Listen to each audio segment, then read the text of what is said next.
Puma പൂവിന്റെ ഇല പൊഴിയുന്ന പോലെയാ ഒരൊന്നും താഴെ പോയത്. വരുന്നൊരു സാധനം ചന്ത പോലെയാ. ഞാനെന്ന് പറഞ്ഞൊരു അധ്യാപകൻ ഇവിടെ നിൽപ്പുണ്ട്. ഒന്ന് ചോദിച്ചു മോളെ സാർ, ഞാൻ അകത്തേക്ക് വന്നോട്ടെ അല്ലെങ്കിൽ അകത്തേക്ക് കേറിക്കോട്ടെ? ഇനി എന്താ കേറാനാ, മുഴുവനും കേറിയല്ലേ ഇരിക്കുന്നത്.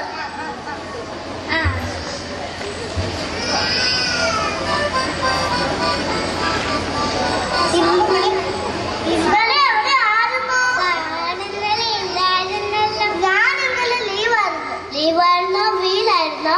ലീവായാലും ഞാനില്ലായിരുന്നു. അത് മനസ്സിലാക്കിയാ മതി. എന്നെ കൂടുതൽ പഠിപ്പിക്കണ്ട. മതി ചൂടുണ്ടല്ലേ, എന്നെ ചൂടാക്കണ്ട. പുതിയതാന്ന് അറിയിക്കാനാണ്.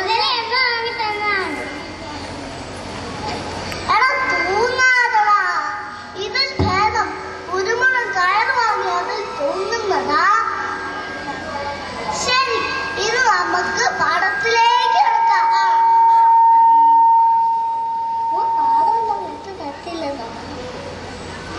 ഡയലോഗ് പറഞ്ഞോളൂ അങ്ങോട്ട്. പാടമെല്ലാം വെട്ടി നിർത്തില്ലേ സാർ? ആ പാടമല്ലടാ, പാടഭാഗത്തേക്ക് പോകാം.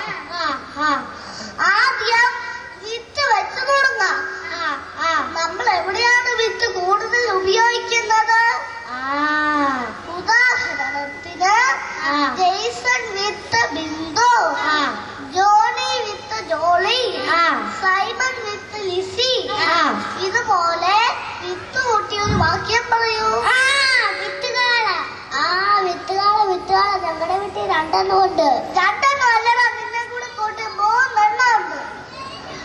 അടുത്തത് തെറ്റുണ്ടെങ്കിൽ തിരുത്തുക. അപ്പൊ തെറ്റില്ലെങ്കിലോ? തെറ്റില്ലെങ്കിൽ തിരുത്തണ്ട. നീ അവിടെ ഒന്നും മര്യാദക്ക് അടങ്ങിയിരുന്നാ മതി. പുരയ്ക്ക് തീ പിടിച്ചപ്പോ ഫയർഫോഴ്സ് മിസ് കോൾ അടിച്ചതല്ലേ നിന്റെ തന്ത. അവനാ എന്നെ ഭരിക്കാൻ വരുന്നേ. കൊല്ലു ഞാൻ. എടാ പ്രേമിച്ച് കളിക്കണ്ട, അതിനൊക്കെ സമയമുണ്ട്. ഇപ്പം വേണ്ട, അകന്നിരിക്കടാ. എടാ നിന്നോട് വിൽക്കിയുടെ പടം വരയ്ക്കാൻ പറഞ്ഞിട്ട് വരച്ചോ? ഞാൻ വിൽക്കാടെ പടം വരച്ചു. ഇക്കാടെ പടം അല്ലടാ, വിൽക്കിയുടെ പടം വരച്ചോ? എന്തു നടക്കുക? അരമണിക്കൂറെങ്കിലും ഉറങ്ങാതിരിക്കാൻ മേലെ. ഇപ്പോൾ ഇങ്ങനെ ഉറങ്ങിയാ വലുതാകുമ്പോ എന്ത് ചെയ്യും?